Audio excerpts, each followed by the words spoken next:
Italians will get more violent about food than any other culture in the world. Like if you went to Italy and you went to that traditional, there's like places where it's like the first place that ever made pasta and pizza and shit. Like Ground zero for pasta. Ground zero for pasta. Yeah.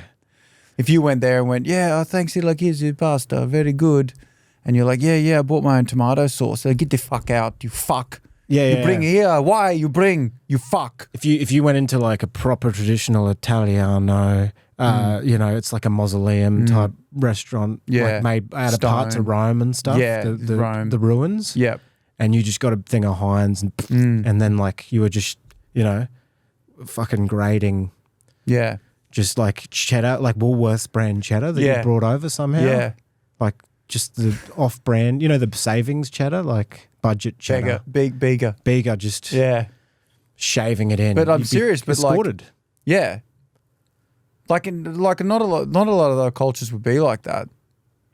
Like traditional cultures and stuff be like, oh yeah, I guess if you want, it's a bit of a shame. Yeah. Do it in Italy, man. See what happens. You fuck out. Yeah. Fuck you. Like seriously, I'm not even exaggerating. You'd be put in a chokehold. Yeah, you'd be dragged out. Like you could go to the PNG. You'd be frog marched out of that place. Frog marched. You could go to the PNG highlands where the cannibals are. Yeah. And they'd chop someone's head off and cook it and they'd give it to you and be like, oh, I bought some tomato sauce. They're like, yeah, good. You could bring a spice rack to the PNG highlands. Yeah, they'd be like, thank you, very good. Paprika. Even better. Cumin. You bought some cumin, good brother. Eat the buttock. Yeah. Yeah. I'm not sure what accent that is. Yeah, it's sort of Italian. They'd be like the spleen, whatever. That's what you want to like. They'd almost enjoy your innovation. Yeah, around. They'd be like, "Oh, cool! Wow, tomato sauce!" Like they'd be worship excited. the empty Heinz bottle after you left. Like in Space Odyssey. Yeah, they worship Western shit. Yeah. Like there's a tribe that worships a plane that crashed. Yeah, or the general who was flying it or whatever. They worship him. Yeah, but yet it's what a sacred thing to do to eat humans. Like, so you'd think that it would be disrespectful. That's more sacred than your fucking mamma mia's traditional sourdough there. It's not human flesh. It's human flesh, mate. Yeah. It's not your ragu. Have some respect. Yeah, that's respect. And they'll let us use Heinz, but you go there. That's why they killed Mussolini, because he asked for skim milk. Yeah. Did you know that? With his macchiato. They wasn't because he was a fascist dictator. Well, they were like, hey, Mussolini. He's like, is this some skim milk? They're like, you fuck. And they dragged him, kicked him to death, and then dragged his body. Style. Yeah, dragged his limp body through the streets. They Gaddafi'd him. They Gaddafi'd him. It's interesting, like the Italians, it's funny that Italian people invented fascism, considering how disorganized they are. Like the people that invented, like, because they are the originals. Yeah. It's like how Steve Wozniak pioneered Apple and Steve Jobs was the face of it. Right. I feel like Mussolini was the Wozniak of fascism, doing like all the heavy lifting, getting the whole idea of fascism sorted, and then Hitler comes in. Yeah. And is like Steve Jobs with like the marketing. Genius bar. The marketing, the genius marketing, the swastika, the marches, Hugo Boss. That's a genius Mercedes. bar. Yeah. He is the Steve Jobs of fascism. And Wozniak's like all shrubby and, ramshackle and technically they should do a fascist salute. And Hitler's like, yes, they were 9. Like he's like out verbose and. Yeah. Yeah. Mussolini, no one talks about Mussolini's speeches. No, because he no was one an cares. introvert. Yeah. He was just like, no. He was a wog. He just wanted to pasta. Like he was an ideas guy. Yeah. He wasn't like the life of the party. Like No. That's why they kicked him to death and dragged his limp body through the streets by a noose. Yeah. Or they hung his body in the town square.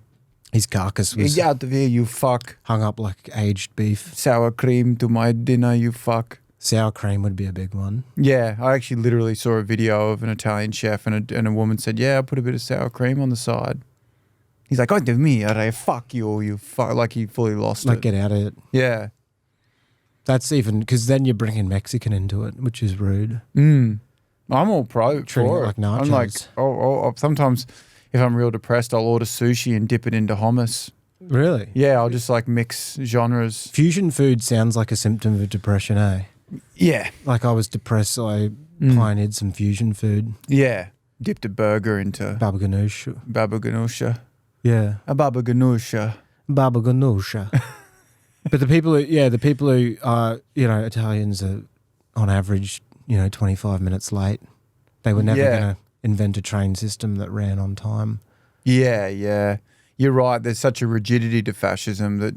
But Italians like, let's make a pasta. Like, it's just such a spontaneous culture. It is. It's all about lifestyle. Yeah. Well, it's like your bit about how, how do they get anything done when they're carb loading? Yeah. Italians. They're inventing fascism, but they're eating a bunch of bread and pasta and cream and... blood sugar skyrocketing. Yeah. And then you're going to goose step, which is just an intense form of cardio. Yeah. No wonder the only cardio Italians do is gesturing. Yeah. It's like that. Well, that's why they're all so thin, because they're like, they're moving so much. I don't know if the 10,000 steps thing measures that. Yeah, 10,000 steps needs to measure arms for Italians. Their arm movements. Gesturing frequency. GQ. Well, when I went to Egypt once on a school trip and got robbed on a camel, actually, which was interesting. But sometimes they attack McDonald's. Yeah. In Middle Eastern countries, and like Egypt, they'd attack a McDonald's because they think it represents Western society, but it doesn't. It represents just good food and great value. Yeah, so that's silly. McDonald's it's the wrong thing. Represents a delicious, cheap meal. Yeah, I don't think you're just bombing a place that denies you of good value. Yeah, cheap meal deals. Yeah, McDonald's, they're apolitical. Yeah, if I was pissed off at, say Iran at the moment or whatever, and went down and, blew up a deli's Persian feta. Yeah. Is that really going to do a lot of damage? If you blew up, strapped a pipe bomb to the local Palestinian vegan restaurant. I just don't think it'd make much difference, do you? No, that'd just be, it's the wrong target. Yeah, I agree. They just think that's what we care. Yeah. It's like you blow up McDonald's. It's like, good, I wish I could. I'm trying to, but I'm addicted to it. Imagine bringing McDonald's into one of those Italian restaurants, just opening it up, just open up the brown paper bag. And just eating it. Yeah, in front of them. But ordering like a token gesture thing, like a macchiato. Yeah, just the bread, thanks. Yeah. You fuck, you do this, you fuck. You'd be escorted out. There wouldn't be many McDonald's in Rome. They'd be too proud of their food, I reckon. Yeah, I think it's like a novelty. It's not like where there's one on every suburb. The way Italians are about food makes middle-aged white Australians uncomfortable. Yeah. Because we're so removed from culture that when like my dad has an Italian mate over or whatever in Toowoomba, who's friends through the business or whatever he owns, come over and be like, bought the goober, and then we put the goober and dip it in the bowl. Beautiful, everybody eat, yes. He'd be like, now, too much, it's too much, because the culture shock, like you have to engage with energy. Because they have like 7-hour meals with different servings and they're talking and it's cultural, whereas we like, no, you have dinner and then you're alone in front of Netflix. Eat in different rooms. People do that. They eat in different rooms at different times. Yeah. Italians, like, we're doing it all at the same time. Yeah. It makes white middle-aged men uncomfortable. Because it's a cultural festival. It's so funny to me that I remember in the early 2000s eating Subway. Yeah. And that being healthy. I remember you'd be like, Subway, the healthy choice. Yeah. And they used that like stringy lettuce, that iceberg. Oh, God, it was bad. And the chicken fillet. Yeah. It was like this weird. Oh, microwaved in a weird. And you'd see their hands with the gloves. Yeah. It was like the first open kitchen. Oh, man. And the bread had that weird smell. Like there was something weird about the bread. You get an Italian herb and cheese bread. There was no way it was healthy. And I remember there was a guy making mine, just real hairy arms. Oh. And like their hair was like coming over the gloves. I'm like, well, this is done. Yeah. Throw it in the bin. You're like, can it please be the one that doesn't have hairy arms making it? But you can't request that, can you? Yeah. No, you can't. You can't go, yep, what would you like, sir? I would like the woman to make it. And could I get the Asian woman to make this? And I'll get the foot-long ham toasted cheese. That's like, you can't request, make that extra specification. You should be able to at restaurants. And who would you like to make it? Oh, the short dude. Thanks. He looks like, he hasn't coughed into any of the salad bar. So yeah, you just see like a server. They look like they've got like advanced fever. An advanced fever. Yeah. So they're sweating and they're sick. But they're refilling the salad bar at Sizzler or something. I'm at a stage where I'm like, not him. Yeah. Thanks. Life's too short. Yeah. To have a coughed on sub. I won't have him sweat into my salad bowl. Thank you. Yeah, you can see the perspiration. Yeah. Do you think the fact that Jared from Subway, who was the mascot of the Subway, remember? He was the guy who lost all the weight eating Subway. The face of the 90s sort of the face health, of 90s, early 2000s. It was attached to weight loss. Do you reckon the fact that he is a pedophile, became a convicted pedophile, affects the food? I think it changes the taste. You know, like just that knowledge. Yeah. It's like there's just a 1% of you. You do think thinking that. About That's that. Interesting. Don't you reckon? I don't know, but I mean, the food I get sucks, it. But then you're adding that onto it. Yeah. Yeah, you're like, I'll get a meatball sub and pedophile child porn images found on computer. Is that what? Yeah, you're like, so that'll be in the meatballs, will it? Like, is that sort of, an intangible spiritual quality of the meatball? There's a metaphysical idea in the meatballs. It's been like transmitted through him. Yeah. I don't put Subway it this way. was him too. There's no such thing as bad publicity. Him. Yeah. It wasn't like Ronald McDonald, who's just an auxiliary. Yeah, he's not a real... Ronald McDonald's like a side... Like it's really about the Golden Arches, isn't it? Yeah, well, Ronald McDonald isn't a real dude. Like, Ronald McDonald won't get caught doing coke. Well, yeah, he never did it. Because he's not real. Yeah. But Jared... And he never was like, yeah, if I can come down to the playground, Ronald. He never did ads. Yeah. Or he was usually animated, I think. Yeah. Sometimes you saw him in a costume and he's terrifying. He's a clowncell. Yeah. He's a clowncell for sure. What's a clowncell? A clowncell, well, there's like incel. That's just, and then a clowncell is an incel who finds it hilarious. Right. So it's a thriving subgenre of incel. Because I just assumed you meant like in the performing arts, clowns and magicians that are always one step away from a sexual assault charge. Oh, right. No, this is like... that kind of vibe. A clowncell is like... So they're not laughing at you.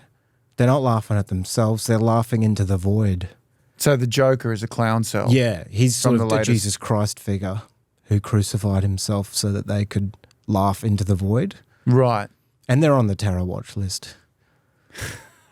The terror watch list. Because they're the type they would turn up, en masse and buy like a Groupon worth of Joker tickets. You know what I mean? And freak the cinema out. They'd have to shut it down, shut the hoits down and so on. Right, yeah. Like there'd be a speaker thing, please everyone leave, even if you're just watching, Cruella or whatever. Like we're going to have to leave. There's like Cruella. 20 clowns. Why is there, sorry, I think I missed something. So why is there 20 clowns going to the cinema at once? Because the clowncells, that they kind of, they communicate with each other through group chats and stuff. They're a network. Do they? They're a terracell. Clowns? Clowncells, yeah. This is a real thing? I've just discovered it. I find it interesting. Are you serious? Yeah. There's clowncells? Yeah. So they're an organised group of clowns that turn up to a place at once with the goal of just terrorising people. But they're not laughing at you. They're laughing not at themselves either. They're not self-deprecating. They're nihilistic. They laugh into the black hole of existence. And the Joker is their Christ-like figure.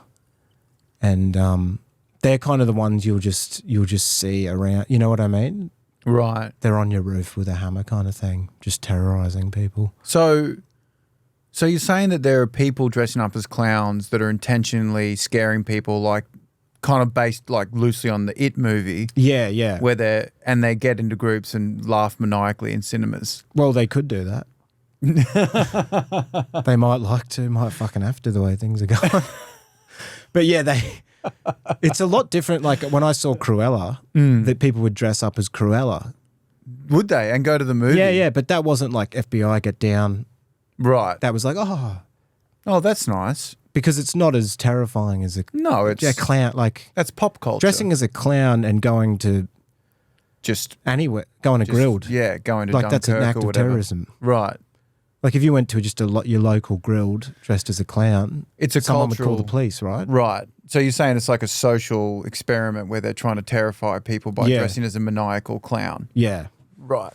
But they're of course widely inspired, as you said, by an eclectic collection of different clowns that have been terrifying. Pennywise, ICP, Insane Clown Posse, Joker. Joker, I guess, is like the Christ.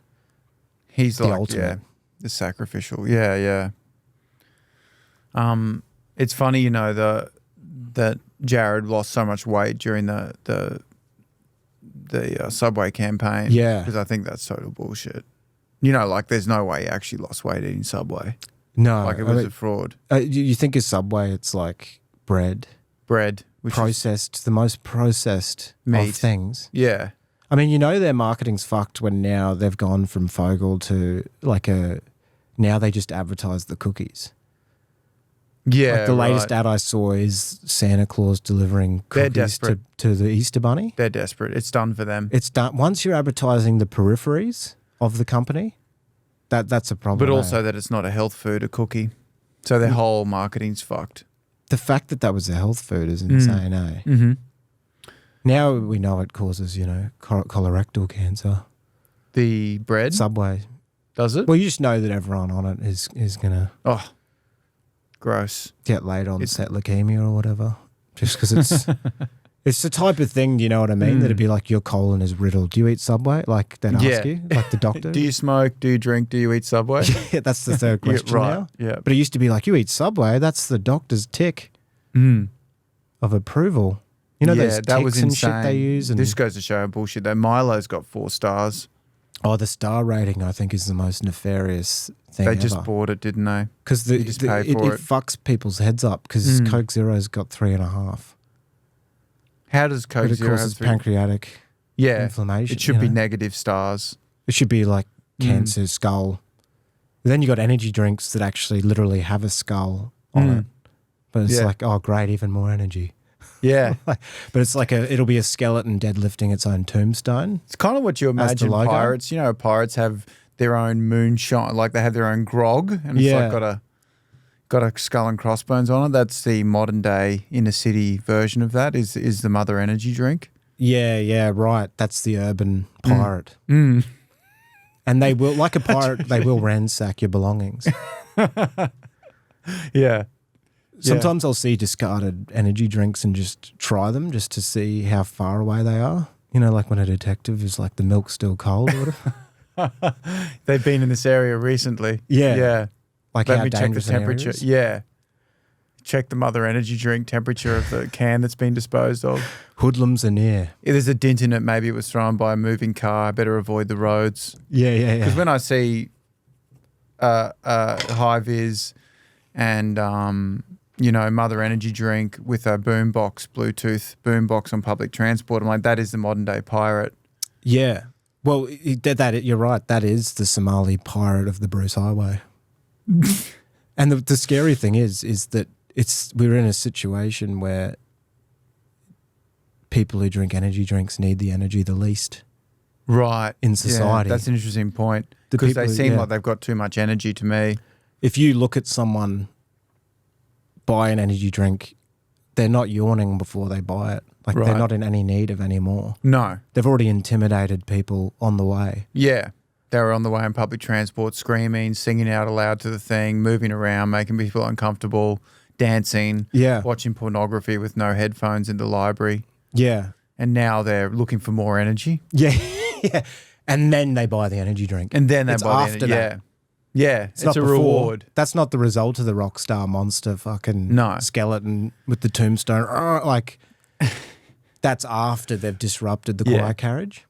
Yeah. Or clothesline to paramedic or whatever they do as a hobby. Yeah, it's the reward for an expulsion of too much energy. Let's have more energy. And then it's just, that's when people die.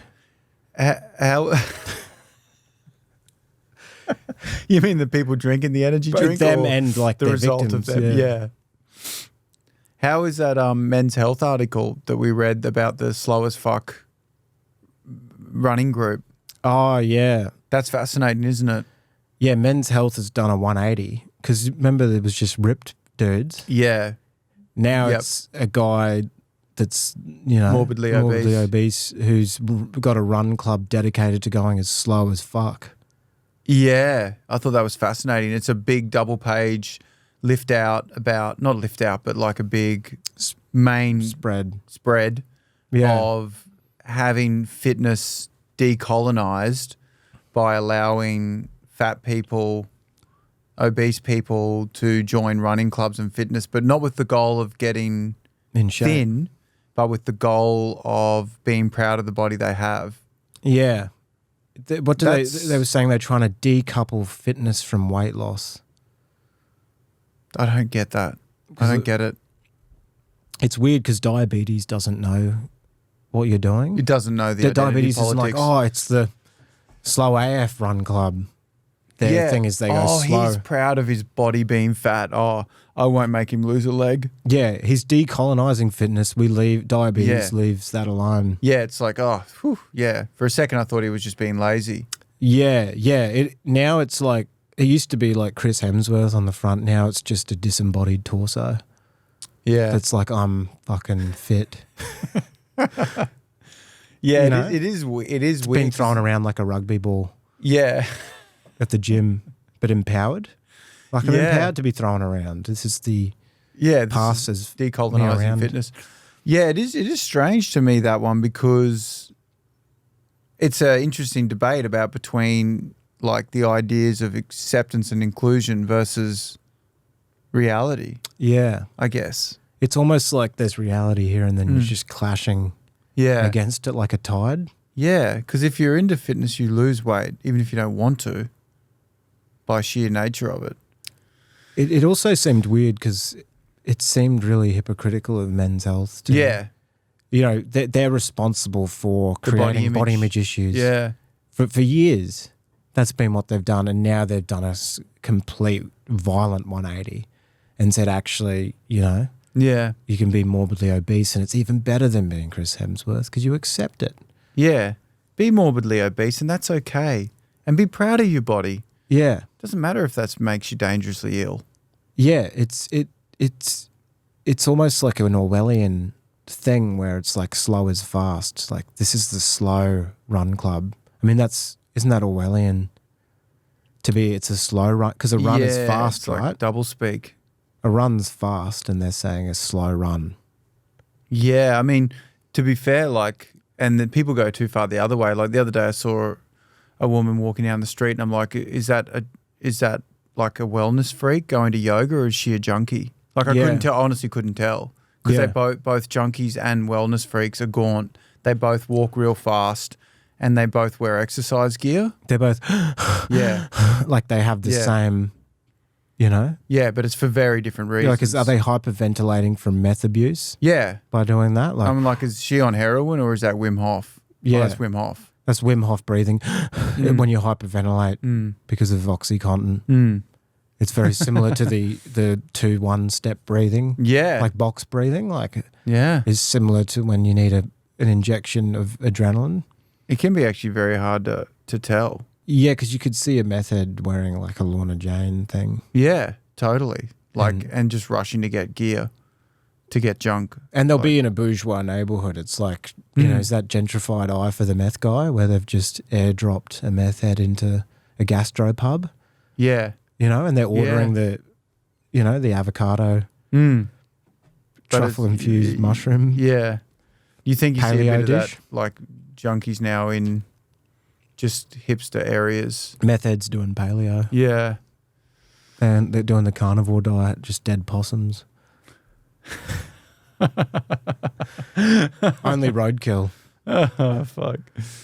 To get on the front cover of Australian Men's Health is you've either got to be pregnant or mentally ill now. That's the two.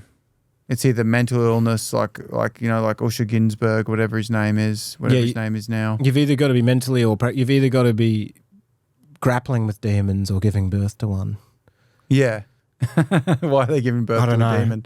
I see what you mean. Just thinking of those movies where the kids are like Satan. Yeah.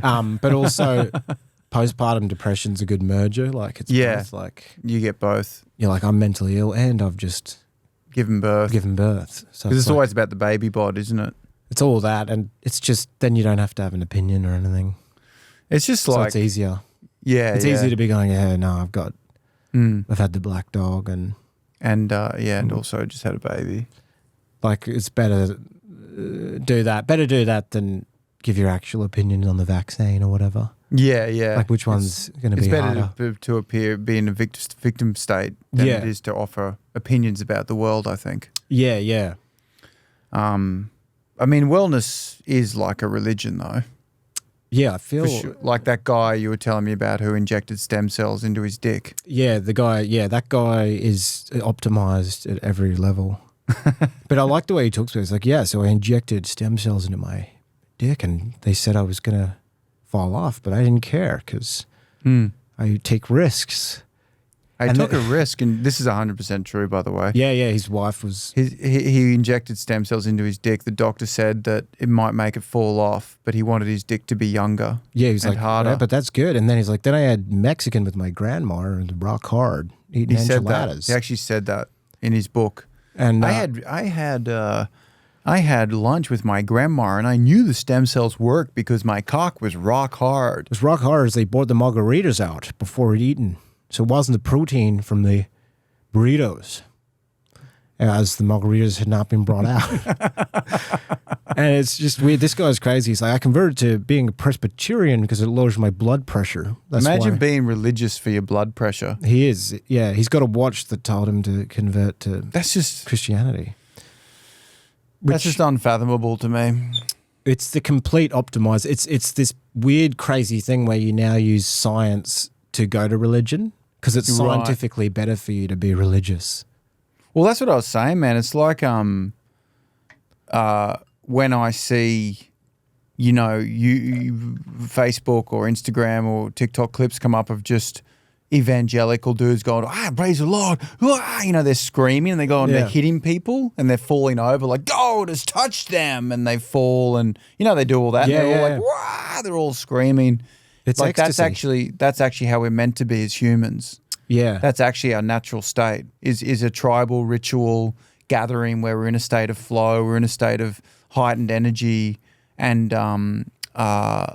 irreverence and stuff like that. It's what we're meant to do. It's like a carnival of community. Yeah, that releases serotonin, dopamine, and creates a sense of community, a sense of belonging, and everything that we're ritual group. We're meant to do that. So they're actually the normal ones. We're the ones on our phones alone, masturbating, watching Netflix. Yeah. Eating a burger. Laughing with detached irony at their sincerity. Yeah. Like, dickheads fucking believe that. But they're on Prozac. Yeah. And that's why it lowers your heart rate and shit, because it's what we're meant to do. Well, the path to clinical depression is paved with ironic detachment, I think. Yeah, I agree. Like the path to I don't feel good is like making fun of a just guy going, doing nothing's tongues. real and everything's real stupid anyway. Yeah. So who cares? Then you're vaping because it would feel so lame to be like, blah, blah, blah, blah, blah, like, do a communal ceremonial dance. You got to commit to be like, speaking tongues and just letting a pastor push your head and you collapse and convulse. Yeah. Like that's full commitment. Yeah, there's a vulnerability and community. Yeah, and your mate, the fucking wellness guy, would be like, and then he pushed me over and I pretended to convulse, which increases heart rate and metabolic systems. He will do rituals just to be like, it's good if you pretend to pray to the Lord who doesn't exist. Because it's actually better for your cortisol levels if you believe the Lord exists, which he doesn't scientifically. So it's this weird thing where it's like, well, obviously he doesn't exist, but I believe that he does. There is no God. I'm alone and I'm trying to extend my life as much as possible. So I can live longer. I can live longer. I inject stem cells into my cock to make it rock hard at all times. So I can put it into my Christian wife who I love. Dearly. I want my cock to be as rock hard as often as possible. So I inject stem cells into it. That's just the fucking craziest. My watch told me to convert to Episcopalianism because that lowers blood pressure the most. Fuck, that's nuts. Narrowly beaten by Greek Orthodox. So yeah, he's literally like, yeah, God doesn't exist, but he does because it helps. It's like a weird, it's not Richard Dawkins, it's like something else. It's like a fusion between an like evangelical pastor and Richard Dawkins. It's like Richard Dawkins if he was a PT. Yeah. You know what I mean? I don't really believe in him, but it helps stretching. Yeah, it's just stretch. God isn't real, but if you imagine he is, you get quite a bigger boost of protein to your chest area. So it helps. Absolutely. It's so funny that I saw the weirdest thing with, like I said, Jordan Peterson and Richard Dawkins talking. Yeah. It was just strange to me. I didn't know they'd ever talked. Just came up as a clip online. And both professors.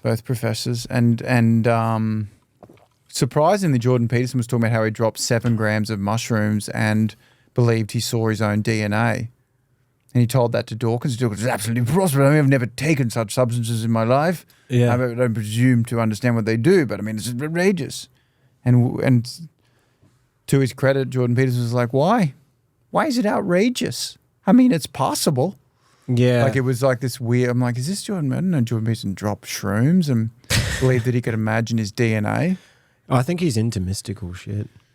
That's fucking nuts. Just imagine Dawkins like, I'm not going to take mushrooms. That's outrageous. Meanwhile, he's a degenerate alcoholic. Fucking driving his Tesla through the cobblestones of Oxford. Getting fucking people throwing bottles at him for being an Islamophobe. He's just like, oh, this is just trying to get to the cocktail party. Because he's just pissed, obviously, because he's miserable. Yeah. Because he's just proven God doesn't exist and it's a void. Yeah. He's like, it turns out that nothing's real, nothing matters. Just driving around in a self-driving autonomous car on cobblestones in a medieval castle. Just fuck, that's funny. Mushrooms would be much better for him. But he would be like, mushrooms is nonsense, absolute. I heard it's a gateway drug to being religious. You know? Yeah. Because mushrooms in a way could turn you into a Christian. Well, it could turn you mystic because maybe not Christian, but like there's something. Because you've seen God when you were tripping in your backyard. Yeah. It was actually a neighbour. Yeah. Your neighbour that you don't get along with. Your neighbour was filming you. Yeah. This is going up, you'll lose your job and so on. Yeah. Yeah, one of the biggest things in wellness is sleep, which makes me paranoid about sleep because I feel we'll get paranoid that I'm not getting enough. Yeah, the most dangerous thing is to think about how important it is. Yeah. Like that guy that's like, I read that guy, you know, the guy who wrote like Why Sleep Matters? And he's like, it's really, really important. If you don't do it, your brain shrinks. Yeah, you got literally a 99% chance of your heart exploding through your rib cage. And like then that puts too much pressure on it. Because now you're like, because I didn't even know it was unhealthy. I like your idea, which is that it's really interesting that there's always the cliched detective character in films who never sleeps because he's always tossing and turning about the case and unsolved he's racked case. by demons. And his daughter doesn't talk to him anymore. He's smoking a cigarette and drinking coffee and gets to the office fluorescent tired. light diner, like at 3 a.m, there's fluorescent lights beaming, obviously circadian rhythms disrupted from light pollution in the eye. And so on. And not only that, racked with demons in terms of like the one that got away. You know, there's always, they fucked up the last case. Right. And that case haunts them. Right. That's why they can't sleep. But then the psychopath who's, you know, just disembodied a body and buried a head in one part and then hanging a torso from a church for some reason and painted mystic making symbols into a that makes just hitting the body to get more blood out of it. Yeah, just straight. And then sleeps like a baby because he's a psychopath and has no concept of regret. Dharma's getting 8 hours of REM. Yeah, Dharma's like, putting bodies in barrels and dissolving them and then... You think he's tossing and turning? No, he's like, now I'll go to sleep. Yeah. After he tosses the body out a window. He's got better sleep hygiene than a wellness guru. Yeah. Yeah. And then, because like if you're going to be sending puzzles to detectives, like riddles and shit, you're going to need to be well rested to do that. Like, you know, you're sending a finger with like a question mark, weird newspaper letters, it's a haiku. that references a hieroglyphic from the Egyptian pyramids. Yeah. You need 8 hours of REM to think of puzzles of that complexity. And then the Right. detective's sleep deprived going, what the fuck is this? Like, I haven't fucking slept for 3 weeks and I got to do a puzzle now? Yeah, imagine the amount of work, like how well you have to be rested to come up with an algorithm, a haiku that points to one thing that then points to another thing and brings the detective on a trail because you're so bored. As a psychopath, you don't just kill people and just put them in a bin. Yeah. You fucking want a full, it's exciting. He's following the mystery. It's like an escape room. Yeah. It's like the guy Jigsaw or whatever from Saw. Like even his name's Jigsaw. Like he's a fucking puzzle. Yeah. And you don't do puzzles when you're racked with insomnia and your brain's actually shrunk. Drinking too much coffee. Your hippocampus is like 30% of the size for memory. You don't call that guy Jigsaw? No. That's Jigsaw. No. His brain shrunk. That's Larry. He makes puzzles. Yeah. Yeah. So it's this unfair cat and mouse game where the cat had a good rest. Sorry, the mouse is rested and the cat's like, what the fuck? And the mouse is running around. Yeah, it's if the detective just like quick coffee and got some blackout curtains and a good sleep meditation tape, he'd just wake up and go, oh yeah, the body's there in the park. It's there, cunt. Yeah, it'd just be a real short film. It's like, yeah, I slept well last night. Yeah, the puzzle just means that it's buried underneath the old lady's house. Oh, that's Egyptian hieroglyphics. We've seen that before. Yeah. It's hack. Yeah, we've already done this and just go straight to it. And the psycho's like, but what about the secret? You're not going to find it. It's like I'm sleeping well now. I can't. Yeah. Like I've got melatonin and shit. Yeah, I slept well. Magnesium teas and valerium. I've got new bioceuticals magnesium supplement that makes me sleep. I've got blue light blocking glasses so I can watch TV and unwind. I finish at 5 now, you prick. I go home, see the wife, make human connections with my family, and it helps my cortisol levels lower enough to get deep, deep rest. That's what he's saying as he pushes his head into the... Yeah, you fucking... Like he's just all schooled on it. And maybe that's why podcasters solve crimes, because they're well rested. Yeah. Because you just go to the studio and go home. Yeah, because they're just doing nothing with their lives. Because they don't have access to the forensics and stuff, but they're just doing it from the comfort of an air-conditioned studio. Yeah, using Google Maps. Yeah. You know the podcasts always solve it now? Yeah. Technology is just too accessible to everybody now. Yeah. The other day, Merv Hughes? Like, it's just funny. One of the things, I don't know what the point of this is, but it's something I think about a lot, which is that all my heroes, like we mentioned Jared from Subway, not that he was a fucking hero. I don't know many people that were, Jared was a hero. They labelled their dreams to him. Yeah, that's strange. You backed the wrong horse. In terms of role models. Yeah. You know what I mean? It's just a funny, such an arbitrary. Yeah, he ate a major corporation sandwiches for long enough. He lost some weight. It's like, I don't know if that's the guy. Yeah, Jimi Hendrix or something. Yeah, no, I like the guy that just with the jeans. Remember the jeans? Different jeans. Yeah, that's different. Yeah, he had the big gap. Reminded me of going to Kmart. Like aim higher. Do you know what I mean? Yeah, and so all these heroes. It's a great, almost philosophical point that all these heroes, Bill Cosby's just, say in our realm, one of the greatest stand-ups that ever lived, a monster, an actual monster.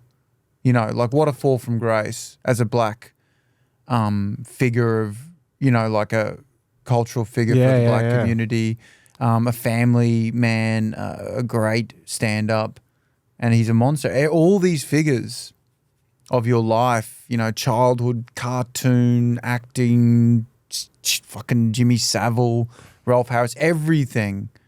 It's all lies. And they're all, and then... It reminds me of the food pyramid. Everybody falls. And then the other day, my great hero as a kid, because I wanted to be a cricketer, was Merv Hughes. And I saw him on the back of a bus advertising sleep apnea. That's the biggest fall, isn't it?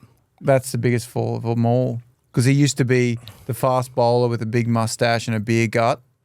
And he was just a bloke swinging the ball around, and he was great. And he would stretch and everyone would stretch with him because the whole country would stretch with him, like as a, when he was on the field stretching and everyone would copy him in the crowd. Just a legend, just an Aussie legend. Now he's on the back of a bus when he was holding out the sleep apnea mask, like.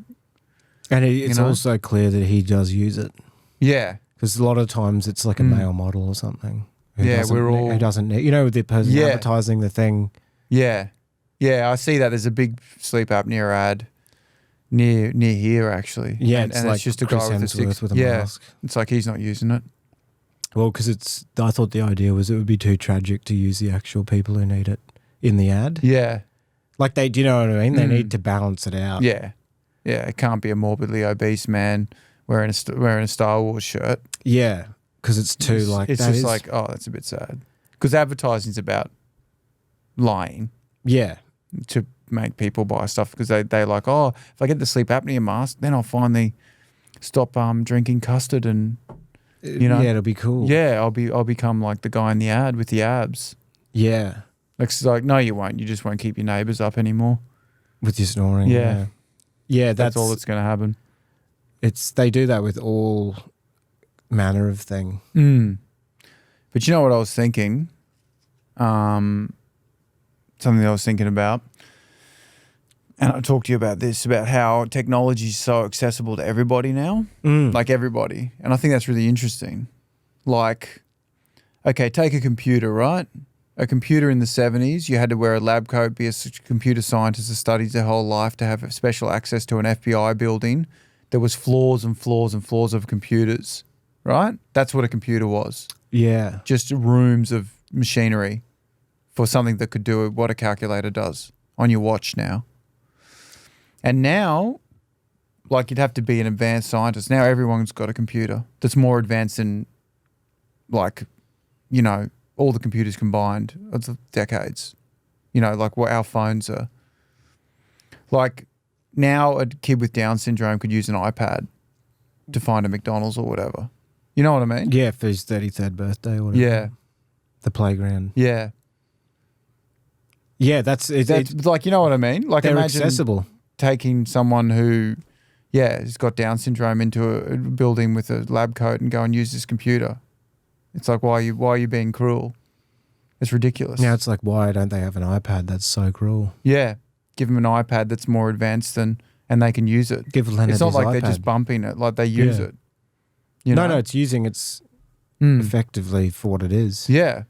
Yeah, and that's every technology. In a weird way, it's democratizing because just everyone uses their phone like they have Down syndrome now. Yeah. Like I saw a guy on the train. It was as if someone had, like he was so frantically going through every app and possibility on the phone. Like he'd send half an email, check Netflix, go through Facebook profiles, just click, click, click. And I was like, that guy, he had a job. Right. But he's acting, Yeah. Like the guy with Down syndrome uses the iPad the same way. Like we're all acting like we've got Down syndrome with the phone. Well, it's destroying our attention span as well. And then you think about, like, okay, you take air travel. Think about this. In the 70s, like when air travel was just sort of at its peak, you could get international flights and all that, like, 60s and all that. It was like a big deal to get on a plane. That was like a glamorous thing for the rich people that could afford it. It's something you rarely did. You'd dress up.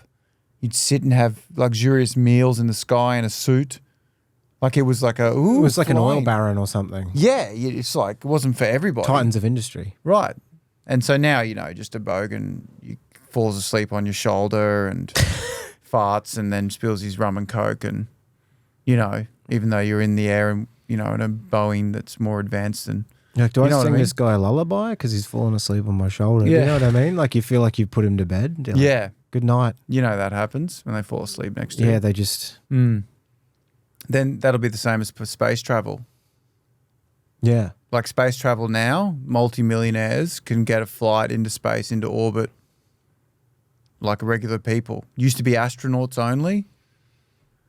And, they'd have to be the most advanced, intelligent, trained people on the planet would send to space. Now, millionaires, and then soon... You're in orbit, Bundy and Coke floating around in the low gravity. Vomit bags. Like... That are being used. Lining up for the toilet on your way to Mars. Just the same. Toilet gets clogged, they have to go back to Earth. because Larry took a turbo shit because of his diet. Because he like went loose in the lounge. Turbo shit. Oh, fuck. You know, they'll have like the space lounge where you can, you know, like the Virgin Lounge. Mm-hmm. So like, you know, he'll just go hog wild on the buffet and then clog the thing as they're leaving the stratosphere. And they'll have to like turn it around like, beep, like, fuck, we've got to go back. They'll be having big talks. We've got to stop letting them eat whatever they want at the buffet. Yeah. For the space lounge. Roger went hog wild. I mean. Yeah, he's clogged up the spaceship's toilet. He ate 73 sausage rolls. His shit came out as a cube. His shit came out as a cube. It's blocked the thing. Yeah. And people are dying. We've got to go back. Yeah, we've got to go back. People have died. Crashing like in that movie, fucking Gravity or whatever, where it's like re-entry. All because Larry. That wouldn't happen when it's like a rarefied astronaut genius. No, an astronaut genius is up there shitting into a bag. They're not going to fail the marshmallow test. Yeah. Like Gary did. You know the marshmallow test? What's that? It's like the test of how much willpower you have. Oh, yeah. Like if you're an astronaut, you're going to have fucking good willpower because you studied quantum physics without checking Facebook or whatever. So you're not going to eat 73 sausage rolls before the launch. Right. Whereas Larry's already had a few before he came. Yeah, Roger's the type of guy that has to eat from the kiosk at the train station because he's got no willpower. So he's just, you know, the guy that's eating the pad thai on the carriage? Yeah. It's like just you're not going to have dinner at home. Like you can't wait. You had to get the kiosk. Like anyone at the train kiosk getting dinner has fucked up. Yeah. It's like when you eat dinner when you arrive at the airport. Yeah. Yeah. Oh, I've done that before. Like when you land and then you go into the airport to eat. Because I couldn't wait. Well, Well, that's, I think, because what you were saying about how like planes have gotten, you know, as titans of industry and now it's just plebeian. Yeah. That's happened with the Virgin Lounge. Oh, yeah. Because like I would have expected like the Virgin Lounge to be really fancy, like people just, you know, with a bit of camembert, you know, and quince paste, like going, anyway, so the NASDAQ has gone down, but then you go, it's like all these dudes with flat brims, middle-aged men with flat brims, board shorts, Bundy rum shirt, hat with sunglasses on, just eating sausage rolls and drinking Great Northern Queensland beer. I'll get a Bundy and rum and a Mother Energy, thanks. Yeah. And they're just going, how fucking good is this? Yeah. And they're all I like around. your idea of that rich people in the lounge that are busy on their MacBook Pros, riding the NASDAQ, too nervous to eat, can't enjoy what they've earned. Yeah. So you take a rich guy and put him in the most luxurious hotel. You go to a luxurious 5-star hotel, miserable. Walk in the lobby. They're all busy in suits, on Bluetooth, on meetings, Bluetooth. They've got the conference, but there's complimentary scones, there's scallops, like they can't chandeliers. They're too busy.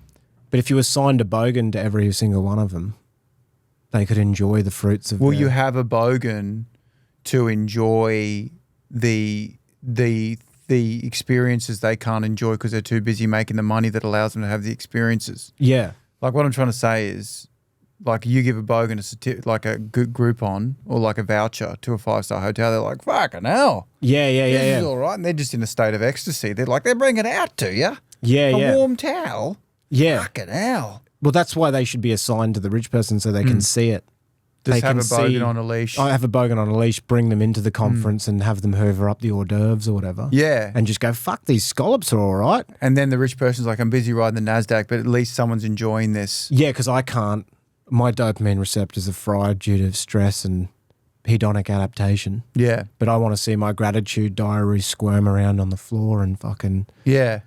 You know, lather himself up in the artisanal soap and so get you're the saying jacuzzi going. The Bogan is the gratitude diary. He's grateful. He's enjoying it. He's appreciating it. You're on a conference call with the UN or whatever, and then fucking Gary's in the jacuzzi just going, fuck, this is all right. Fuck yeah. Just slurping scallops and shit, using all the amenities. Fucking hell. You know that? Fuck, this is good. Fucking hell, this is fucking all right, because that's that jet ski pleasure. Like that lotto winner. You know, like a lotto winner will be like, fuck yeah, just got a fucking lizard from Taiwan fucking spits venom. You know what I mean? They'll buy something stupid that costs like $2 million Do you know what I mean? Like they'll win 4 million, spend 2 million on a lizard that can spit venom and fucking show all their friends. They're like, fuck, look what I got. It's illegal. And then they'll lose it all because they don't have the work ethic to keep it. Right, yeah. But you get that jet ski loving guy. Yeah, but he's loving it. Yeah. But you're saying that like stock market riding, wellness, high performance CEO people can't enjoy it because the endangered the species whole or whatever. point is that they're in this lifestyle that generates the money, but in order to keep the money, you've got to keep the lifestyle of hard work, efficiency. Yeah. The stress it takes to acquire that wealth and maintain that wealth robs you of the ability to enjoy the fruits of your labor. So all the fruits of your labor are just on the table, not being used, not being enjoyed. So they just sit back in the exclusive CEO lounge of some hotel and just watch someone go, fucking hell, around the area. And just go, fuck, at least he's enjoying my amenities. Yeah, it sort of brings a smile to them, you think. Yeah, it's like your gratitude diary became 3D, sentient. It's like my gratitude diary is walking around. His name's Roger. He's fucking on a leash. And I feel good because at least he's enjoying it. Yeah, so all the people at the conference bring Bogans as plus ones to enjoy all the food that they're not going to enjoy. Because all the they're too atmosphere stressed. and the music. Fucking violin, is it? Yeah. Jesus Christ. Tchaikovsky's all right. Fuck, it's free. Shit. This isn't bad for someone who's got diarrhea. Yeah. Or whatever. You know, I can imagine what they say. What would you call You call it the benevolent barnacle program. Like, you know that barnacle on the side of a whale that just feeds off the nutrients of the whale? Right, like it just hangs around the giant thing and just feeds off it, the crumbs. So that all the ruling class would just have a benevolent barnacle that could enjoy So in this case, the Bogan is the barnacle. Yeah. Right. To the whale of wealth. To the whale of wealth of the man who can't enjoy. Who can't enjoy the palatial palace. It's like in Succession where you never see them enjoy the sick landscapes they're in. Like they'll be on like a super yacht, but they're having turmoil to do with about the wealth that allowed them to do it. Yeah. But they could just have someone on the yacht going, fucking oyster, is it? Jesus Christ. Yeah, they should just have a boat and go, fucking these oysters are fucking just slurping them going, apparently they're an aphrodisiac. I never knew about that. Like just saying dumb shit and fucking loving it. Spa bath on a boat. Fucking hell. I got a dinghy at home. I have to fill it up with hot water when I get back. I'm going to fish off the side while you guys carve up your family wealth. If that's all right. Yeah. I'm going to catch an eel and fucking eat it raw. I wouldn't mind a bit of fucking a beer in the spa while you guys work out who betrayed you and your family and sold the family stock that was meant to be in a trust. Yeah, yeah. Do you mind if I caress your family heirlooms? They're gorgeous. Like he's just stroking their trophies, their golden horns that they've got from weird poaching African, or whatever. Yeah. It's like, I'd just like to fucking caress it and take a photo of it and send it to Roger. You know what I mean? Like shit like that. Just enjoying the byproducts of the wealth. Because that's the thing with like rich people, the proper ruling rich people, it's all about the accumulation of more. Like Warren Buffett is addicted to the scorecard of wealth. Right. Yeah. And he's not enjoying it. He's addicted to the process of acquiring the wealth. He's lost all sight of how to enjoy the byproduct of it. Right. It's a sickness where you don't enjoy the byproduct of your wealth anymore. You just enjoy the process of acquiring it. Yeah, he's addicted to making money, not necessarily spending and enjoying life. Whereas Bogans and Lotto winners are like, fuck yeah, cunt. Like, fuck the work ethic. Do you know what I mean? It's a perfect symbiosis. Yeah. They're like, I don't have a work ethic, failed the marshmallow test, eat at the train kiosk. But I fucking love shit. I love fucking toys, cars. They love, do you know what I mean? Like a rich person doesn't enjoy their car. They're just thinking about having a fight with their wife about the alimony. Yeah. But a Bogan's like, fuck it, I'm going to race this thing and rev it. Yeah. Rum. Yeah. They're enjoying that thing. I agree. I think it's a great idea. It'll take off. As a program, a government initiative. Yeah, a government initiative, for the rich. Because otherwise we're getting the worst of both worlds where we've got Bogans that can't enjoy toys. Yeah. And toys that are just being neglected by rich people. Right. Yeah. It's a great point. Use the toys. Use the toys. Put them on leashes, whatever. Put them on a leash. If that makes you feel better. Yeah. Yeah, that's right. We're not condoning putting people on leashes like slaves, but we're just saying if that's agreed consensually between the two parties. Which it could be. Like, yeah, put me on a fucking leash and I'll walk me around the buffet. Yeah, It's filled with crab and lobster. I'll hoover it up. I'll hoover it up. And if he's like, if you want, sir, of course. Yeah. Nice. Fuck, these crustaceans are yum. You know? It's that level. Whereas the rich person's like, I've already had my omega-3 quotient. Damn it, I've got to sit down and work out why this drop in cryptocurrency that is affecting my share portfolio. But I'll watch this guy enjoy the shit because then... And it should appeal to their desire to optimize the wealth. Yeah. Yeah. The wealth is getting its maximum usage. Yeah. These fucking shellfish are yum is a great way to end the podcast. Because Warren Buffett's a sick puppy. You reckon? Well, yeah, just to be addicted to the accumulation, it's just stupid to me. Yeah. Like, wouldn't you want to enjoy it at some point? Yeah. He's got when this they say shit house. He has the same house and the car. I hate that. He counts out change to get the Big Mac or whatever. Yeah. If the Nasdaq's down, you're sick. Yeah, there is a sickness That's there. That's mental illness. Yeah. Well, he's giving all his money away. Yeah, but then that's just a publicity thing, isn't it? They don't give it away. I think he's literally giving it all away. Yeah, we know. I don't know. I have no idea. Yeah, I think he is. Either, yeah. I think he is. But they do that so they don't have to pay tax.